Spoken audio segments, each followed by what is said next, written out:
Gente querida do Terror Nádina, sou o Romário Filho e acredito que é conversando que a gente se entende. Conversemos então. E hoje? Hoje iremos conversar sobre o quê? Bem, hoje iremos conversar sobre fatos inexplicáveis. Aí você pode dizer, mas isso é muito vago. Tem N situações. Eu vou dizer, sim. Você está com toda a razão. Mas a gente tem que começar um dia. Se tem milhares de exemplos, vamos dar o primeiro passo, falando de um deles.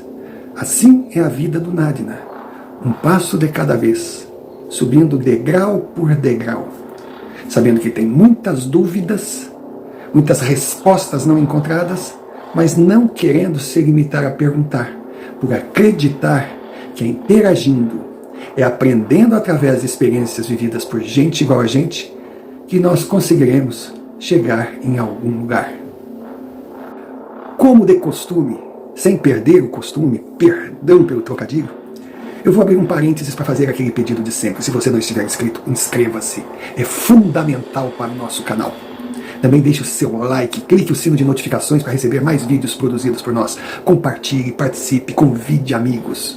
Nós precisamos alcançar as metas impostas pela plataforma Canais Recém-Criados, que são 1000 inscritos e 4 horas de visualizações ano. Para os canais gigantes, isso é fácil, é nada. Para nós está se tornando um grande desafio, porque por incrível que pareça, nós empacamos. Eu nunca vi algo parecido. Não quero nem pensar do que está por trás para não desanimar. Mas o canal foi criado em abril de 2023, em junho estávamos com 375 inscritos, hoje estamos com 480 e patinando, não chegamos nunca no 490.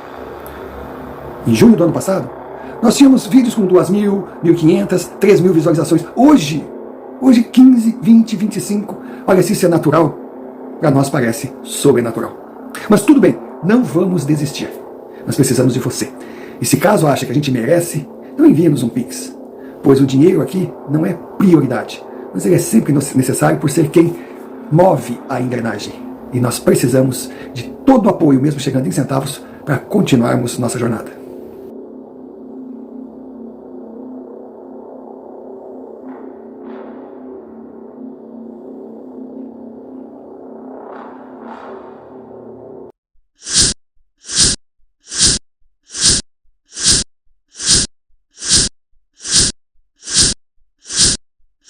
Uh-oh.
Senhor Romário, inicio o meu relato agradecendo, caso ele seja publicado, e também me apresentando.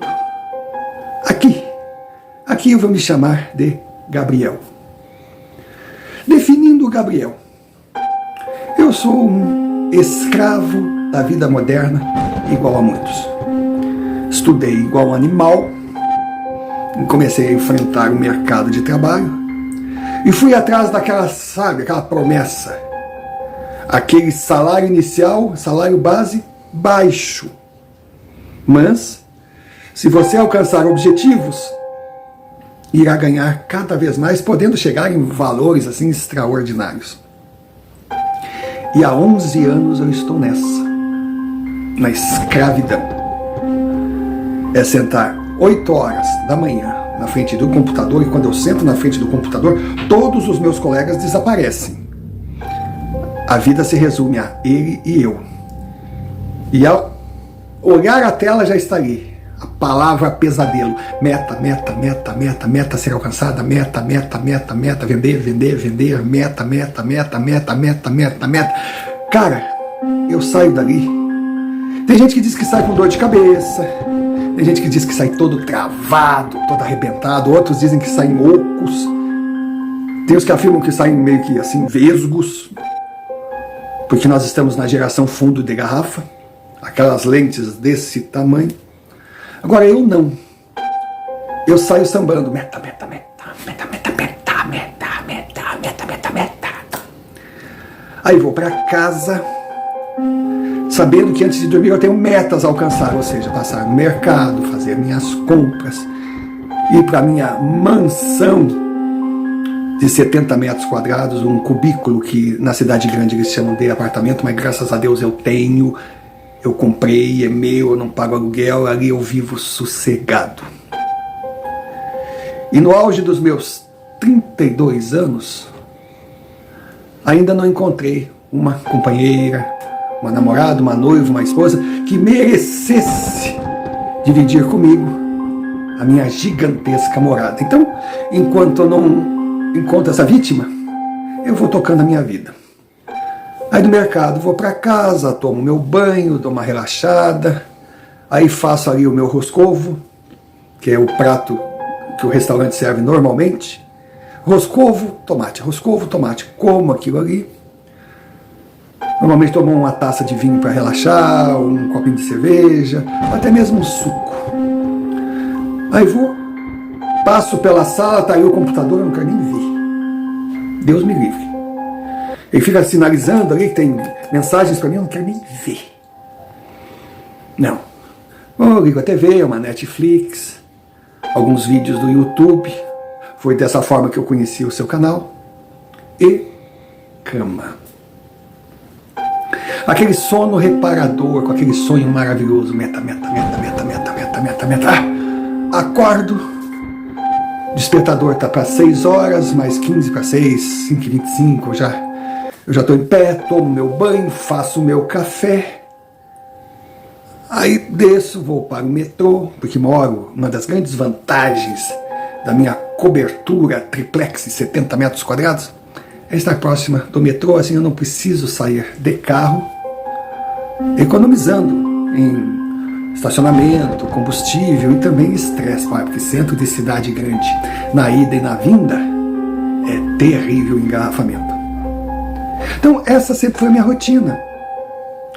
Mas há 4 anos atrás, final de 2020, o final da pandemia, mas ainda assustava a tal da pandemia. Pandemia essa que tornou a minha vida mais sem graça ainda. Porque, poxa, eu trabalhava de home office, eu trabalhava dentro da minha estrutura de 70 metros quadrados, até a passada no mercado, até a caminhada até o metrô, onde eu via gente, até a viagem para o trabalho, até eu chegar, dar bom dia para o seu Ademir, o porteiro, que estava sempre rindo, igual a viúvo no velório, aquele humor maravilhoso. Dava até medo de dar bom dia para o sujeito, que ele ia perguntar bom dia só se for para você, bom dia por quê?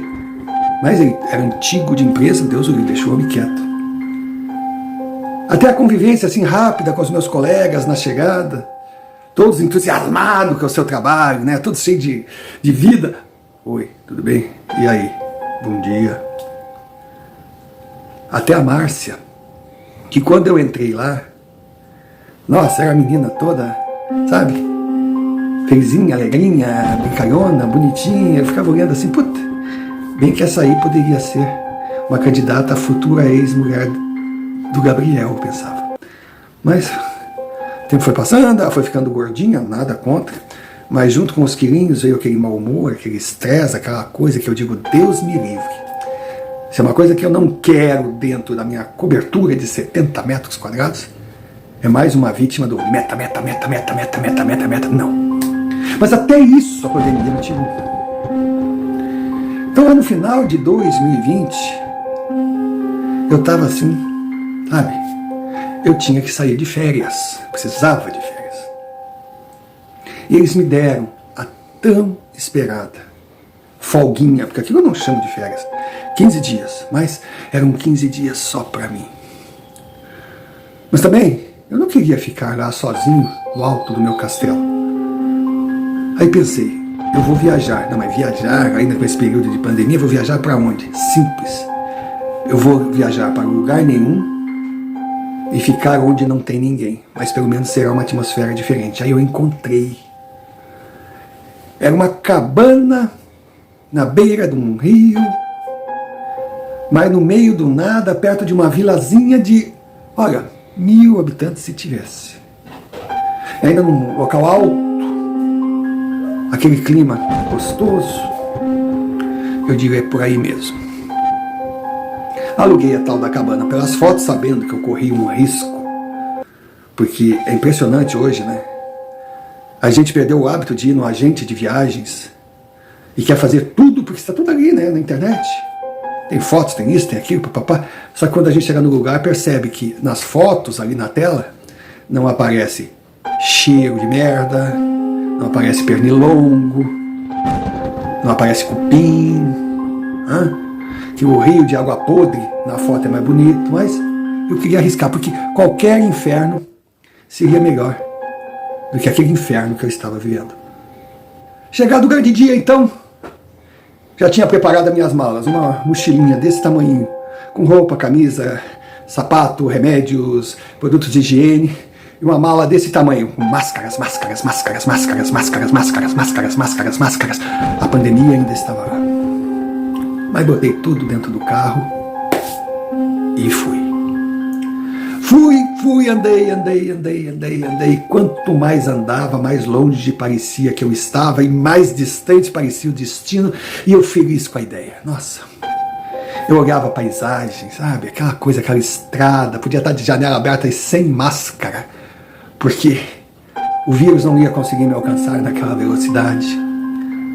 Escutando minhas músicas preferidas, que, embora não tenha vivido a época, eu gostava das músicas da década de 1980, 1970, até 1960. Todo mundo dizia que eu era meio retardado, porque tinha 30 e poucos anos e escutava Celi Campelo. Cupido, vê se deixe em paz. Mas eu estava indo. Aí cheguei na tal vila. Simpática. Eu falo simpática na aparência, porque de gente não dá para dizer, não via ninguém. Mas estava indo devagarinho. Aquelas casinhas, aquela rua principal asfaltada, tinha outras ruazinhas paralelas, umas casinhas muito bonitinhas, tudo muito limpinho. Aí passei no local assim, era a igreja, tinha uma igreja até grande para a cidade, a praça central, o coreto, e tinha uma cidadezinha pequena. Aí me chamou a atenção, naquela praça, aquele homem de preto, grande, alto, entendeu? A figura era tão estranha, e além de ser estranha por ser rara, porque eu não via mais gente ali, que eu fui diminuir a velocidade e eu fui olhando para ele e ele me olhando. Eu sabia que ele não era uma estátua porque o pescoço estava se mexendo. Mas, vou lá eu, me meter, bancar o antipático com gente, estou recém chegando, ainda dei um sorriso. Ele nem tchum. Aí eu segui meu trajeto, porque eu tinha que ir na mercearia, que me indicaram que ali eu pegaria as chaves da cabana. Aí fui, estava a mercearia, aí entrei, vazia, como sempre. A senhorinha, quando me viu, já botou a máscara, eu já entrei com máscara. Ela toda solista. Boa tarde, o que o senhor deseja? Eu vim pegar a chave da cabana. É o senhor Gabriel? Digo, sou. Tá, só um minutinho. Digo, pelo menos. Aí ela veio com a chave. E eu fiquei surpreso. Veio com roupa de cama. Limpíssima. Era travesseiro, era lençol. Tinha até cobertores. Aí eu digo, que ótimo. Sempre é bom, né? Lógico. É para alugar? Quanto é? Eu vou querer, não, isso aqui faz parte do aluguel. Eu já comecei a gostar, porque o preço do aluguel não era tão caro assim. É aquela roupa de cama, mas cheirava limpo. Eu digo, tá, muito obrigado, senhora. Como é seu nome? Meu nome é Bélgica. Eu estranhei, Aí, ao invés de ficar quieto, porque a gente aprende na escola, né?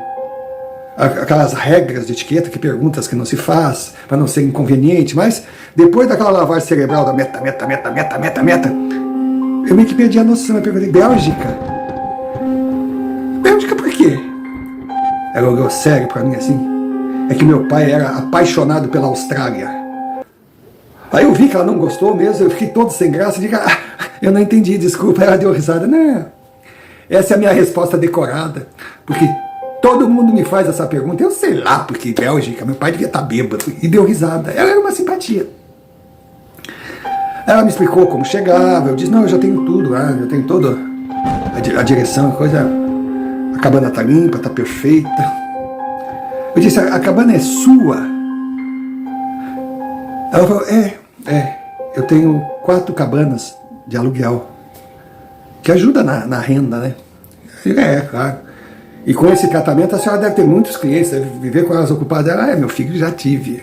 Ultimamente está vazio. Eu digo, a pandemia é um problema.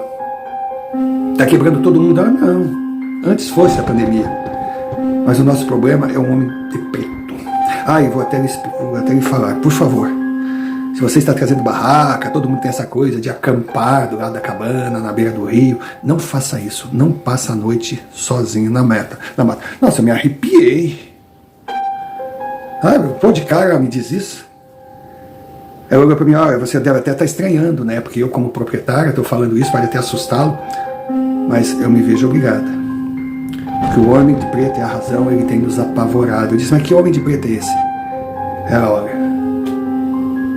Ele de vez em quando aparece. Quando ele aparece, para algumas pessoas, nem todas, fica ruim para quem está aqui. Eu disse, mas hoje eu vi ele. Quando eu falei que hoje eu vi ele, você viu?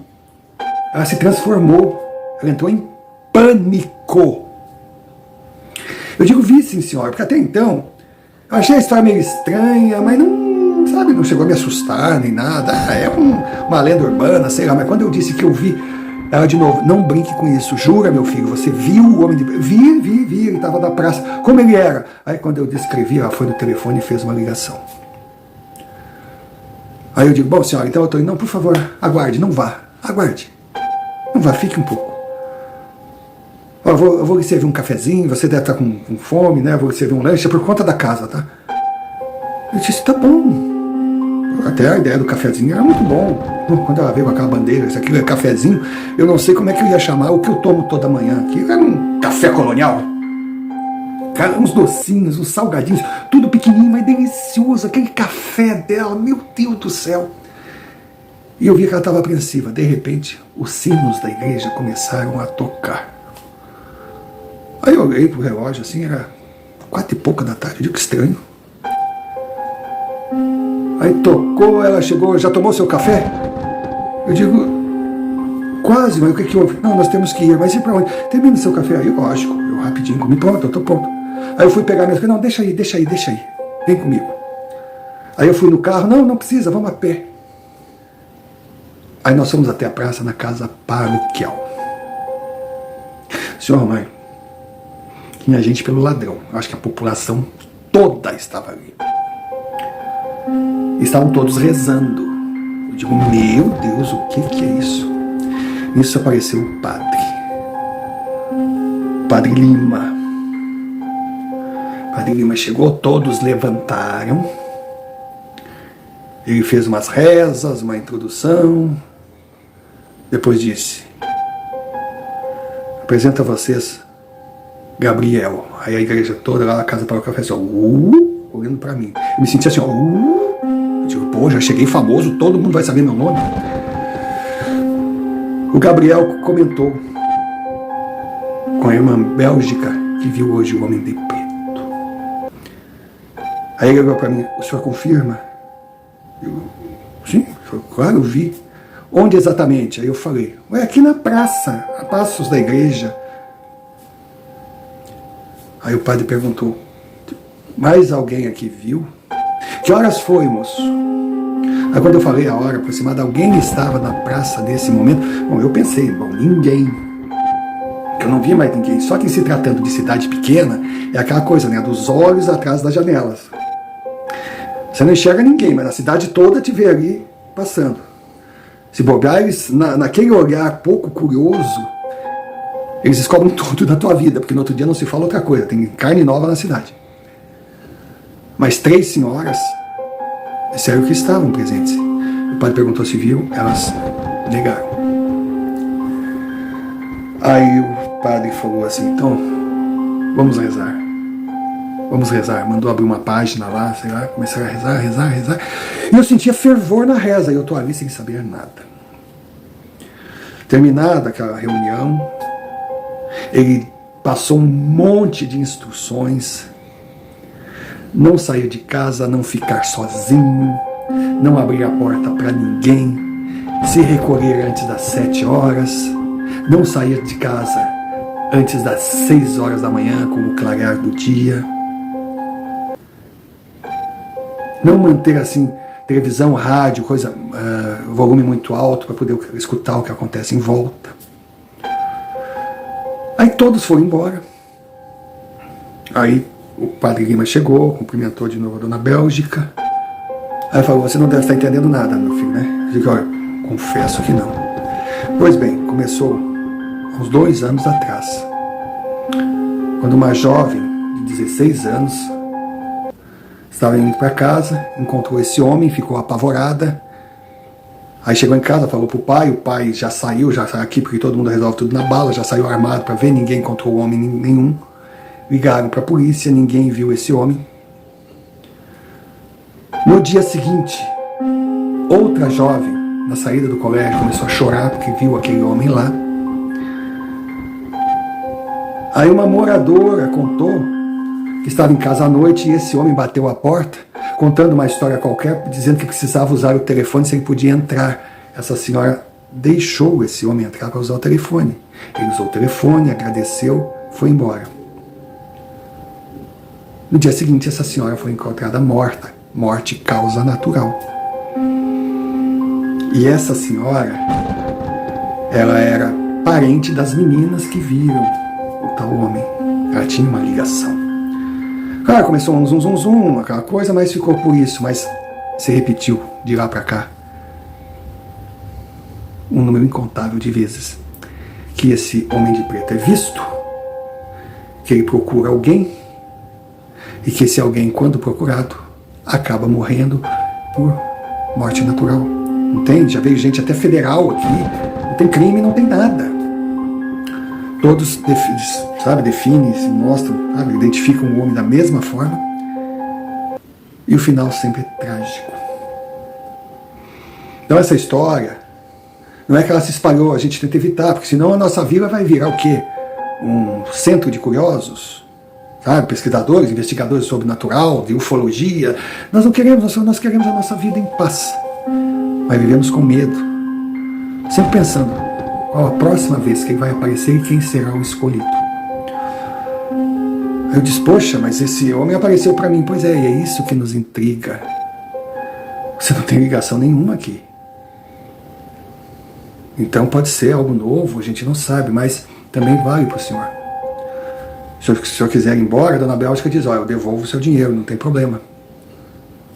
Mas se o senhor ficar na sua cabana, principalmente à noite, siga as instruções que passamos para todo mundo. Eu disse, não vou embora, não. Nossa, eu vi aquele sorriso de alívio naquela senhora. Realmente ela estava precisando do dinheirinho. Imagine, pandemia, o homem mal agoento, o mensageiro da morte. Estava difícil para aquela gente. Uma gente simples, uma gente boa, mas...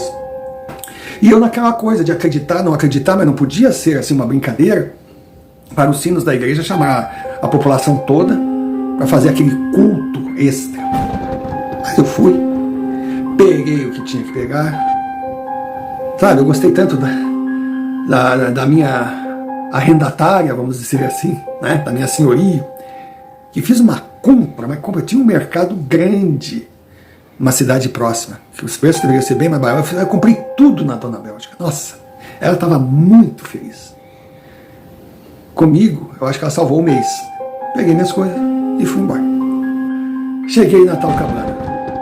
Fui pela pista como ela explicou, entrei à esquerda, Ela disse que tinha 2 entradas para eu pegar a segunda, que a primeira era meio íngreme, ia judiar do carro, a segunda estava melhor, e fui andando no bosque, andando pelo bosque, assim, aquilo tudo muito, muito silencioso, muito bonito, já estava escurecendo. Aí cheguei lá, era noite, tinha uma cobertura para o carro, coloquei o carro na cobertura e olha, sem brincadeira, pode me chamar de cagão, não tem problema, mas eu botei tudo dentro da cabana, nem olhei ao redor. Aí quando entrei na cabana, chaveei tudo, olhei em volta, tinha poucas janelas, poucas portas, uma madeira grossa. Aí acendi a luz, cara, que cabana tão bonitinha! Sabe, aquela coisa bem pitoresca, de madeira, de troncos, assim, com uma lareirinha, embaixo uma salinha só com móveis rústicos, uma cozinha completinha. Mas muito bonitinha, subiu uma escada, assim, em cima era uma espécie de mezanino, onde era o quarto, que a gente tinha uma visão de toda a frente. Digo, poxa, isso aqui é melhor do que eu esperava. Tinha telefone, tinha água, porque era na mata, mas a vilazinha toda estava em volta da mata e coisa. Então tinha tudo, tinha luz, telefone, água, gás, tinha tudo. Poxa, que coisa tão bonita, que coisa tão bem montada, que capricho. Eu cheirava limpo, fedia a limpeza. Aí montei minha cama, tomei meu banho, uma ducha boa, deitei e desmaiei. No outro dia, os passarinhos tocando aquela sinfonia maravilhosa, acordei, quando eu abro aquela paisagem, eu digo, meu Deus do céu, que maravilha, era disso aqui que eu estava precisando. Aquele rio, aquela água limpa, limpa, limpa, limpa, sabe? Uma coisa extraordinária, um clima gostoso. E tinha, ela tinha até me falado, tinha um botezinho, caiaque, não sei como é que chama, acho que caiaque, né? Ali tinha um motor, que tudo podia usar, estava tudo incluso. Eu disse, se for contar os serviços, essa diária está de graça. A única coisa que ela pedia é que o motor do barco, que a gente pagasse a gasolina. Então antes de sair eu já deixei tudo pago, tudo certinho. Aí saí, peguei meu barco, fui até o meio do rio, aí tô ali pescando, eu gostava de pescar, se bem que nem lembrava mais, e nem pensava no assunto, porque se eu fosse pensar, antes de sair para pescaria, eu já ficaria imaginando assim, qual é a meta de peixes que eu tenho que pescar. Não queria pensar em nada. Aí passei o dia todo pescando, voltei, eu cozinhei o meu peixe. Cara, um sonho aquele dia.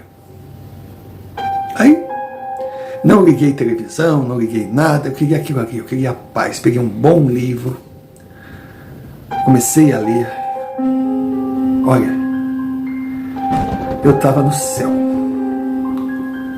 Quando de repente eu ouço bater na porta.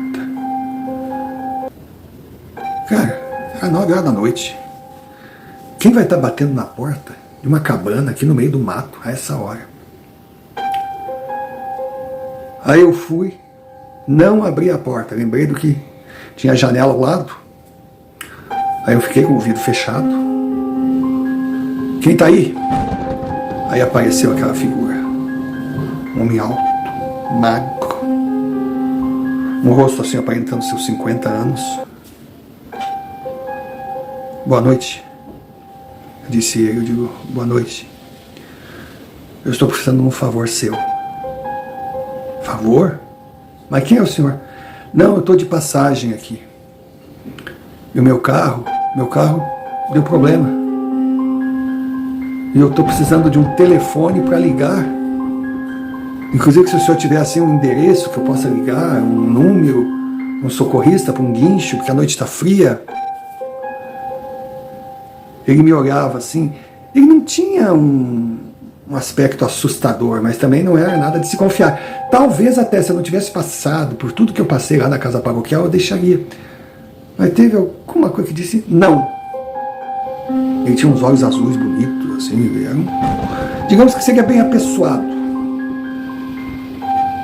Aí eu falei para ele assim, ó, meu senhor, o senhor me desculpe, aqui eu não tenho telefone, eu não sou da região, eu não conheço ninguém aqui e eu não abro a porta para estranhos.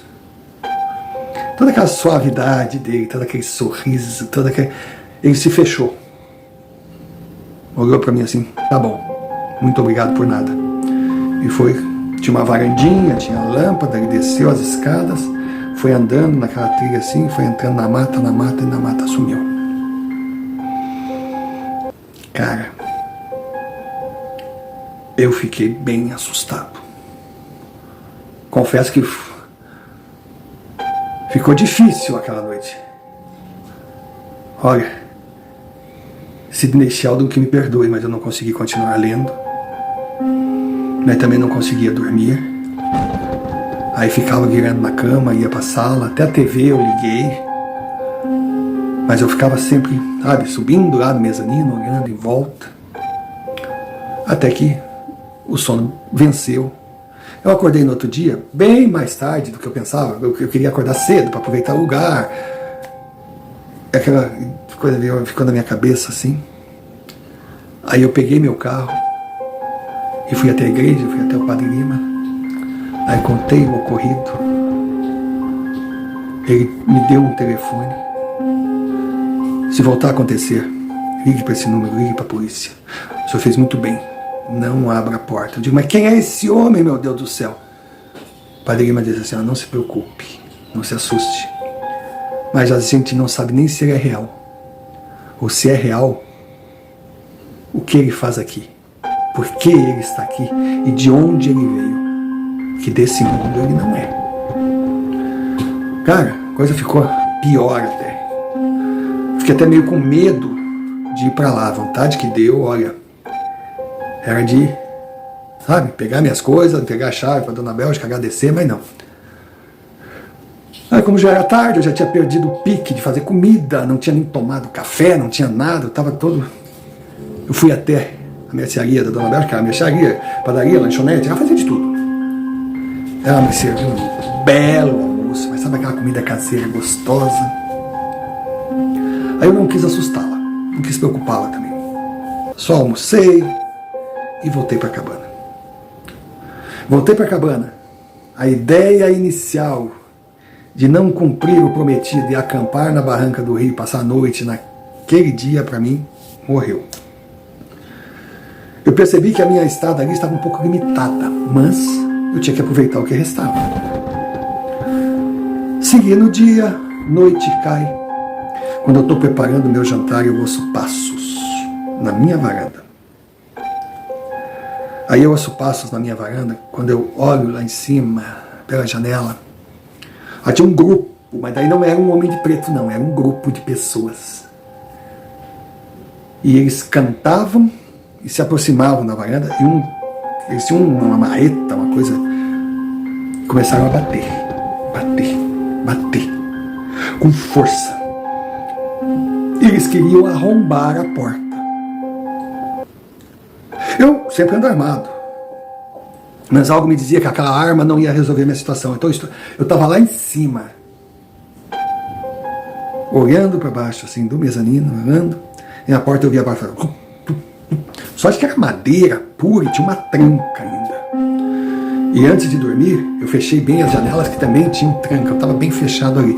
Aí peguei o telefone que o Padre Lima tinha me dado, liguei, delegacia de polícia. Eu cheguei e disse, eu sou fulano. Quando eu fui explicar a situação, o atendente, já estamos mandando a viatura. Eu digo, credo. Tá todo mundo sabendo. E eles batendo, mas era tudo muito perto, de repente, quando eu olhei, aqueles homens, as pessoas, sei lá, se eram homens, mulheres, todos se viraram e lá no fundo estava um homem de preto. Ele se virou, foi para a mata e todos foram atrás.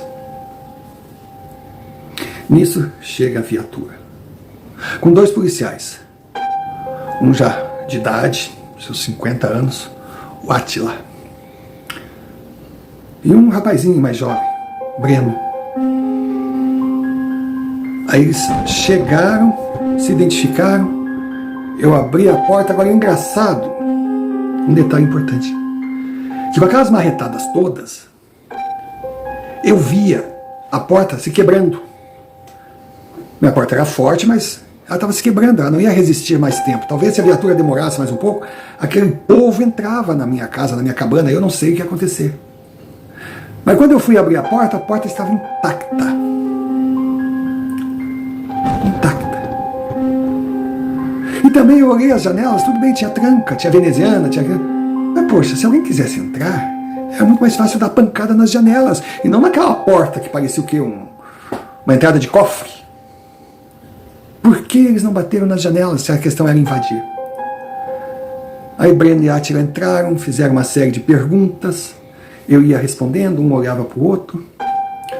Eles perguntaram se eu abri a porta, eu disse que não, se eu abri a janela, eu disse que não, se eu vi o rosto de alguém, eu disse que não. Nisso, começamos a escutar na mata como se tivesse gente chegando. Aí quando olhamos pela janela, era aquela gente toda. E eles diziam assim, ó: Gabriel, Breno, Átila, não adianta resistir, nós vamos entrar, cara. Eu estava em pânico, mas nada parecido com o que estavam demonstrando os dois policiais. Aí o Breno chegou e disse: senhor Átila, o que a gente faz agora? Aí eu tinha que fazer piada: quem sabe você chama a polícia, porra. Aí eles nos olharam assim, meio que, sabe? Digo, pô, o que está acontecendo? Ele disse: não abre a porta. Não abre a porta, aconteça o que acontecer, não abre a porta. Eu digo: e se eles forem invadir? Depois a gente vê, mas não abre a porta, não abre. Aí ficamos 3 na sala, com eles rondando, mandando abrir, que não adiantava fugir, mandando abrir, que não adiantava fugir. E Átila simplesmente dizia: nós não vamos abrir, você não vai entrar aqui, você não vai entrar aqui. Aí o Breno começou: vocês não vão entrar aqui. Aí um dizia: você não vai, outro: vocês não vai, outro dizia: você não vão. E eu naquela confusão toda não sabia nem o que estava acontecendo, parti por você também. E era aquela coisa, aquela pressão, aquela coisa, aquela pressão, aquela coisa, aquela pressão, aquela coisa. Nisso, começamos a ouvir chegar carros de todo lado, luzes, faróis, carros. Eu acho que a população da cidade toda estava ali, querendo descobrir o que estava acontecendo. Aí pegaram os visitantes indesejáveis meio que desprevenidos. E pasmem, todas aquelas criaturas de preto que estavam batendo, que estavam fazendo, que estavam acontecendo, eram de carne e osso. Foram todas presas. Tinha sido uma armadilha montada onde a isca seria eu. O único que estava ali e sumiu do nada era aquele homem de preto. Aí pegaram aquelas pessoas, num total de 8, todas encapuzadas, mas era, sabe, era o açougueiro, era a professora, era sei lá o quê, todos conheciam todo mundo ali. Aí pegaram e levaram aquela gente para a delegacia, eu fui junto. Quando chegamos lá era um auê, gente querendo invadir, para matar, para quebrar, para fazer. A polícia teve problemas para defender a vida daquela gente. Aí eles foram transferidos para a cidade mais próxima e se descobriu que aquele povo ali, eles faziam parte de uma seita demoníaca, algo parecido. E eles já, claro, eles passaram a ser suspeitos pela morte do advogado que teve um infarto dentro de casa, depois de uma das aparições, daquela primeira senhora que morreu, que também passou mal. Enfim, porque de repente essa gente toda podia não ter ido embora por morte natural, como se imaginava. Aí se aventou até a hipótese de fazer uma necrópsia, tirar os cadáveres, tentar descobrir alguma coisa, se tinha alguma substância, o que estava acontecendo, se aquelas pessoas foram dadas de oferendas, sabe? Foi um auê na cidadezinha. Mas para eles parecia que estava tudo resolvido, mas para mim não fechava. Não fechava que, poxa, por que eu? Eu recém tinha chegado e eu não tinha ninguém. Não tinha ninguém que, sabe, com alguma ligação nem nada. E outra, se era serviço de gente viva, de carne e osso, como é que a minha porta, que estava toda quebrada, toda desmanchada, quando a polícia, quando o Breno e o Átila chegaram, ela estava bem? Poxa, e se era gente de carne e osso, por que não entrar pela janela? Por que não...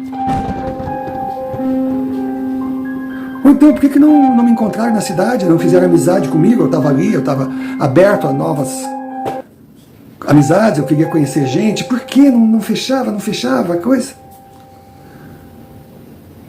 Aí aquelas acusadas todas na outra cidade, eles tentando unir peças, eles tentando, quando de repente vem a notícia. Dona Bélgica, aquela senhora linda, fascinante, aquela senhora conhecida por todos, que tratava todo mundo muito bem, que chegou na cidade há uns anos atrás, trouxe algum dinheiro, investiu na cidade, montou o seu negócio, mas levava a vida dela quieta, não se misturava com ninguém, não tinha amigos, era conhecida de todas, querida por todos, mas não tinha intimidade com ninguém, que vivia do trabalho para a igreja, da igreja para o trabalho, de vez em quando viajava para visitar parentes em outros locais, que todo mundo sabia muito pouco, que ninguém tinha acesso a ela. Ela foi encontrada morta no seu armazém. Morte natural. Aí, de repente, quando estávamos na missa de corpo presente, eles ainda usavam esse tipo de, não sei nem a cerimônia, né? Da Dona Bélgica, que tinha alguns parentes, alguns ali reunidos, todos ali. Eu fui descobrir que Dona Bélgica era a tia de Márcia, a minha colega de trabalho, que, mal ou bem, era que eu tinha o melhor relacionamento no meu ambiente profissional. E eu era a única ligação na cidade com aquela senhora que agora estava sendo velada. Eu sei, você pode estar achando essa história meio confusa, meio sem pé nem cabeça. Eu não culpo, porque eu que vivi, também acho. Mas conversando com o Padre Lima, a conclusão que chegamos, não com a certeza absoluta, mas a que parece mais viável, que aquelas pessoas que ali estavam faziam parte de uma seita. Agora não se sabe se elas escolhiam as suas vítimas para dar de oferenda ao seu mestre, o homem de preto, ou se era o mestre que escolhia. E que o mestre só teria sucesso se a pessoa autorizasse que ele entrasse na sua casa pela porta da frente. Aí, ele conseguiria o prêmio que ele desejava, seja lá qual fosse.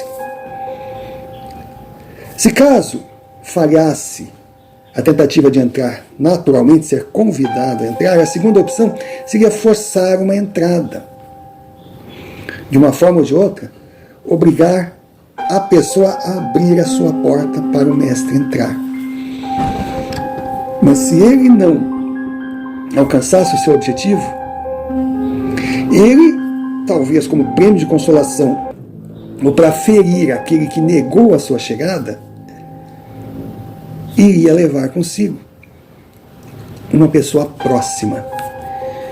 E por incrível que pareça, eu fui o escolhido. E ali, mesmo sendo muito distante de mim, uma pessoa que eu recém tinha conhecido, Dona Bélgica era uma que, de alguma forma, tinha uma ligação comigo.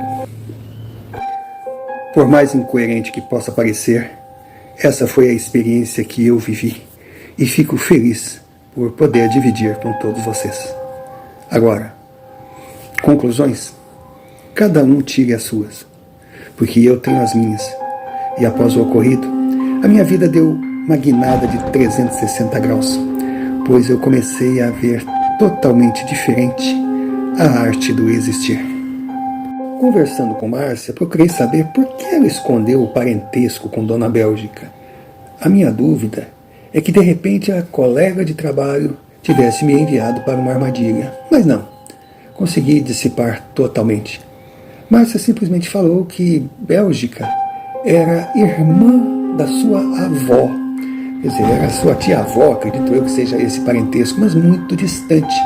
Mas era uma pessoa que os troncos mais velhos da família gostavam muito e sabiam que ela estava em dificuldades financeiras devido à pandemia e outras questões que ninguém sabia explicar.